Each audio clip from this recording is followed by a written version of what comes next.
Hi friends, నమస్తే. ఎలా ఉన్నారు? బాగున్నారా? నేనైతే బాగున్నా, సూపర్ ఉన్నా. ఈరోజు మన గార్డెన్లోకి వచ్చేసరికి నర్సరీ కనిపించింది. నర్సరీ కనిపిస్తే ఏంటబ్బా ఎర్రగా పూలు కనిపిస్తున్న ఆలోచన దబదబా వచ్చానండి. చక్కగా మన మిరపపండు రంగు మందార పువ్వులు 2 పూలు పూసినండి. కానీ చాలా అందంగా భలే క్యూట్గా చక్కగా ఉన్నాయండి. సర్లేని చెప్పి నేను వీడియో తీసుకుంటున్నానండి. చక్కగా దీంతో పాటు వర్షం పడింది కాబట్టి చాలా మంచి పూలు పూసినాయి మన నర్సరీలో. ఆ పూలు మొత్తాన్ని మనం చూసేద్దాం. కానీ అండి ఎక్సలెంట్గా పూసిందండి చెట్టు మట్టి, చాలా అందంగా అసలు అండి. జిమ్ చేసి తీస్తే ఇంకా బాగుంటాయండి పూలు. కాకపోతే పువ్వు నీట్గా కనిపించాలంటే మనం క్లియర్గా తీద్దామని చెప్పి చిన్నగా నేను తీస్తానండి. ఇదిగో చూడండి అండి. ఇంకొకటి మన గార్డెన్లోకి వేరే రంగు మనకి క్రోటన్లోకి వచ్చేసింది. ఆ మొక్క చూసారు ఎలా ఉందో? అవి చూడండి 4 పూలు పూసినాయండి. 4 పూలు పూసిన చక్క 4 పూలు 3 మొగ్గలు. కలర్ మట్టి సూపర్గా ఉందండి. కలర్ మట్టి చాలా బాగా నచ్చింది నాకైతే అండి. మీకు నచ్చిందా ఫ్రెండ్స్? చూడండి ఎలా బాగుందో. మన వాటర్ యాపిల్ మొక్క చక్కగా చిగురు తొడిగిందండి మొక్క మొత్తం. ఇప్పుడు ఈ వర్షాలు ఎక్కువగా పడుతున్నాయి కదండి, మన మొక్కల మట్టి భలే మంచిగా అనిపిస్తుందండి. ఇదిగోండి శంకుపూ చెట్లలో మళ్ళీ ఇంకో శంకుపూ చెట్టు ఒక పువ్వు పూస్తుందండి. ఇదే విధంగా చక్కగా పూలన్నీ మన నర్సరీ చక్క మంచిగా వైట్ మందార, 100 వరహాలు గుత్తులు చక్కగా మంచిగా పూసి కనపడుతున్నాయండి. ఇందాకే పూజ కోసం పొద్దున్నే ట్రాక్టర్ పూజ కోసం పిల్లలు కొన్ని పూలు పూసారండి. అది కూడా మన చెట్టు 100 వరహాలు. అదిగోండి ఈ విధంగా వచ్చేస్తున్నాయి. గులాబీలు చూసారు ఎలా ఉన్నాయో? అంతా మొగ్గుతో ఉన్నాయండి, చిన్న మొగ్గలతో ఉన్నాయి ఇప్పుడు పూలన్నీ. అదిగోండి అయిపోయి ఇవ్వండి పనస మొక్కలండి. నాన్నగారు మనం పంపించారు, అవి పనస మొక్కలు. ఫ్రెండ్స్ గన్నేరు పూలు చూడండి ఎంత బాగున్నాయో. 3 చెట్లకి చక్కగా 5-6 పూలు కనపడుతున్నాయండి. 100 వరహాలతో గుత్తులు వస్తూ ఉన్నాయండి ఇప్పుడు ఇంకా చక్కగా. ఫ్రెండ్స్ అసలు మామిడి మొక్కలు చిగురు వచ్చినాయండి చక్కగా. డ్రాగన్ మొక్కలు కూడా మంచిగా తయారవుతున్నాయి. ఇంకా అమ్మోళ్ళు ఉన్నాయి డ్రాగన్ మొక్కలు వేయకండి.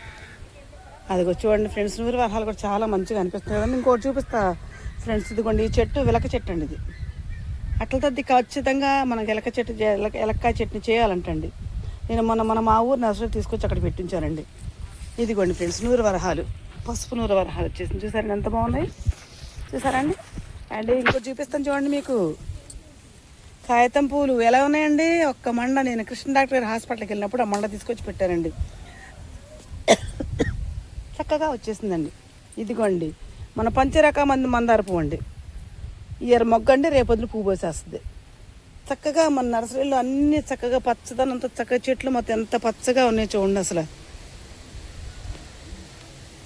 మన ముళ్ళగడ్డ చెట్లు చూడండి ఎంత బాగున్నాయి. మొత్తం ముందు పెడతారు చూసారండి, జిట్టు తగలకుండా ఆ మొక్కలు.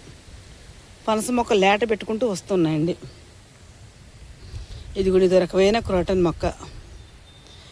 ఇది కూడా క్రోటన్ అనండి. బకెట్లో పెట్టి మొత్తం ముందు పెడితే చాలా మంది ఇంటికి జిడ్డు తగలకుండా ఉంటుందంటండి. ఇది ఏంటనుకున్నారు? మన గంటసు గట్ల తీగ.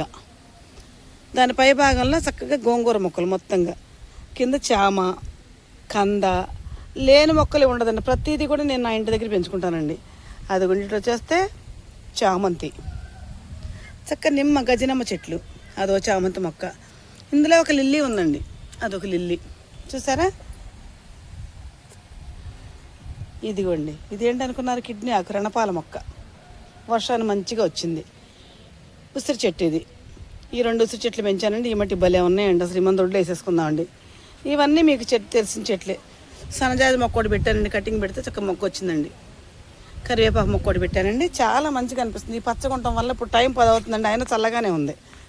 ఇంకోటండి ఏంటనుకున్నారు? ఇది నల్లేరు. ఆరోగ్య రుచి చాలా మంచిది. ఎక్కడో చిన్న మండ తెచ్చి పెట్టారు రెడ్డి గారు. ఈరోజు మన నల్లేరు చట్నీ చేద్దామండి. మొన్న అనుకున్న కొత్తలో ఇది కంపల్సరీ మన నల్లేరు చట్నీ చేయాలండి. చూసారండి. ఇంకోటి చెప్పమంటారు? మన బొబ్బా చెట్టు బిడబిడా పడిపోయిందండి మన గాలిదుమ్ములకి. చిన్న చెట్టు 3 కాయలు వచ్చినాయండి. ఇదిగోండి 3 కాయలు. ఇదే మనకు ఆధారం అండి ప్రజెంట్ అయితే. మీకు తెలుసు ఇదే ప్లేస్లో చక్క మనకి బొబ్బా చెట్టు ఉండేది చూసారా? ఆ విధంగా పడిపోయింది ఫ్రెండ్స్ అది. కానీ చాలా బాధాకరం విషయం అండి. మన వర్షానికి బయటికి రాలేదండి. ఏదో సర్లే వర్షం వేసి కానీ బయటకు వస్తే మొక్క మొత్తం పడిపోయింది. ప్రాణం మాత్రం సగం చచ్చిపోయింది సార్ మేడం సార్. ఇదిగో చూడండి చాలా బాగుంది కదా. ఇదంతా మన నర్సరీ. వర్షం పడింది కదండి, ఇప్పుడు సంచులు పోసేసుకుని మనం నర్సరీ మళ్ళీ స్టార్ట్ చేసుకుందామండి. కొన్ని మొక్కలు పెట్టే కానీ అన్నీ రాలేదండి. అటు పక్క పెట్టిన మొక్కలు చాలా వరకు వచ్చినాయి. ఈ మొక్క సంచులోనే మొక్కలు కటింగ్ పెట్టేసుకుందామండి. మన నర్సరీ మీకు నచ్చిందండి. మీకు నచ్చితే నాకు ఒక లైక్ ఇచ్చేయండి. Please subscribe.